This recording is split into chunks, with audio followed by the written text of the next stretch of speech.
Sabia que tem como começar a ganhar dinheiro somente usando o seu celular e trabalhando no conforto da sua casa? A CyberQuest tem tudo o que você precisa saber para conseguir ganhar dinheiro com a internet de forma prática e rápida. Ficou interessado? É só clicar no primeiro link da descrição. Wesley, eu tenho uma pergunta para você. Vamos pensar em drogas psicoativas recreativas, tá? Drogas que...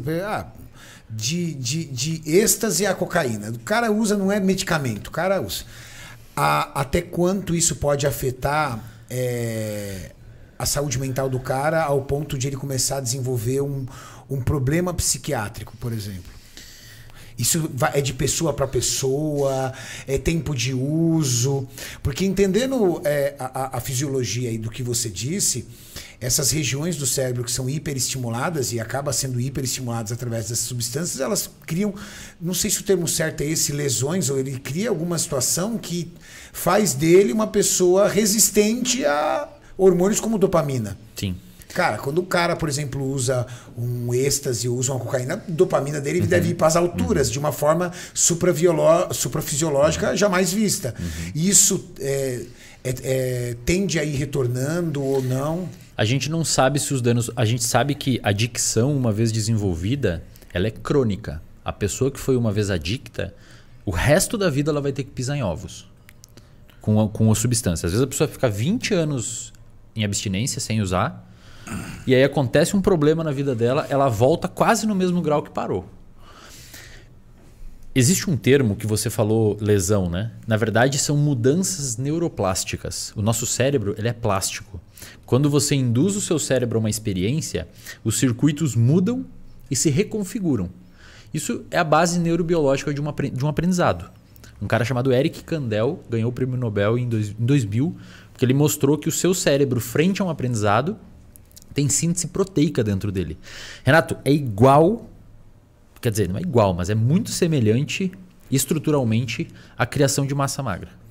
Eu falo isso porque eu tenho um colega que ele Mas eu vou responder a sua pergunta. Tá. Eu tenho um colega que ele foi usuário de cocaína por muito tempo. Muito tempo.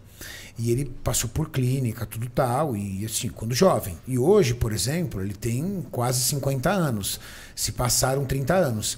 Ele disse que quando ele lembra dessa época, ele tem ânsia de vômito, uma situação, um mal-estar muito grande. Então ele falou assim, e ele não tem nada a ver com a nossa área, né? Ele não tem nada a ver, engenheiro.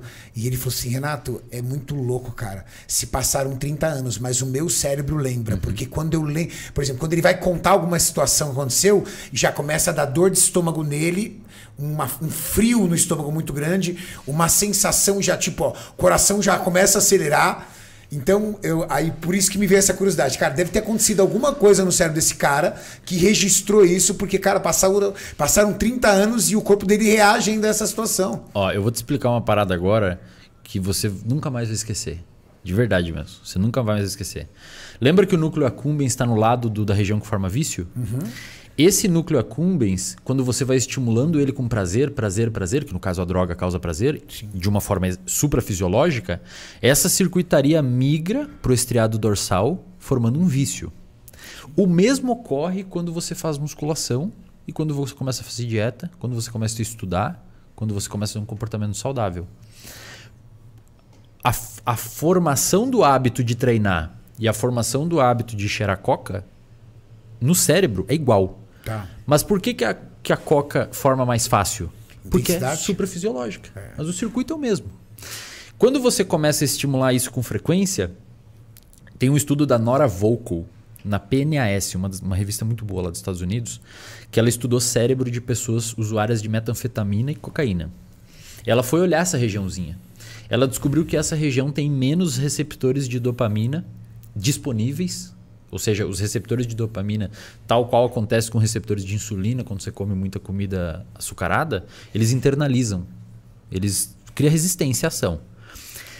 Existe uma contrarregulação dessa região com o córtex pré-frontal, que é a região que inibe o seu comportamento de consumo da droga.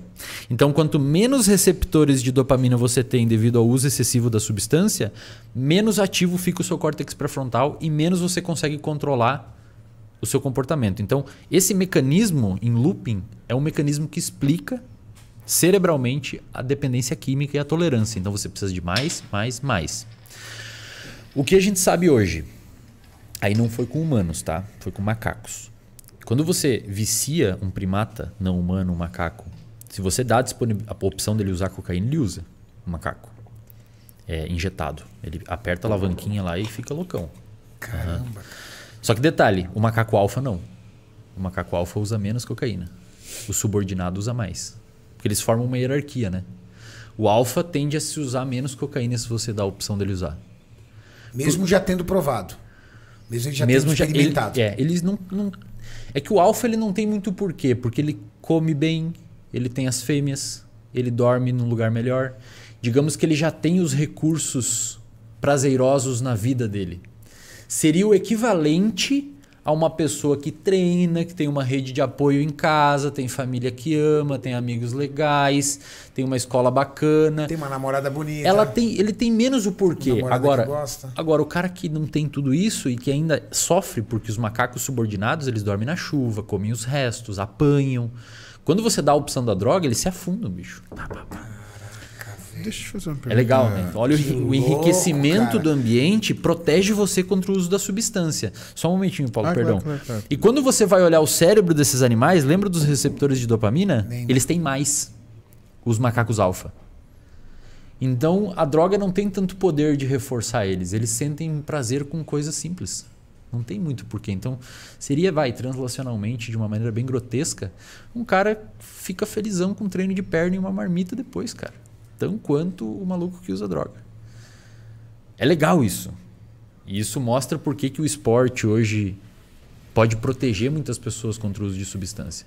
Mas se você pega aquele macaco subordinado, que usa muita cocaína, e aí respondendo sua pergunta, e você deixa ele 300 dias, você vê primeiro que o cérebro dele fica, a lesão lá, como você comentou, fica uma mudança neuroplástica, some receptores.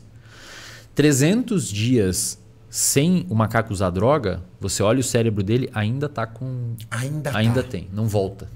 Então talvez seja essa... A gente não sabe se em humanos é assim, se não, mas Mas é um estudo, né? Cara, é uma memória muito impactante e você botou um negócio exógeno ali. Pesado. Não é natural pro seu cérebro. Não. Ele não esquece aquilo. Por isso que o seu amigo, mesmo depois de 30 anos, ainda dá um negócio nele. E provavelmente vai dar o resto da vida.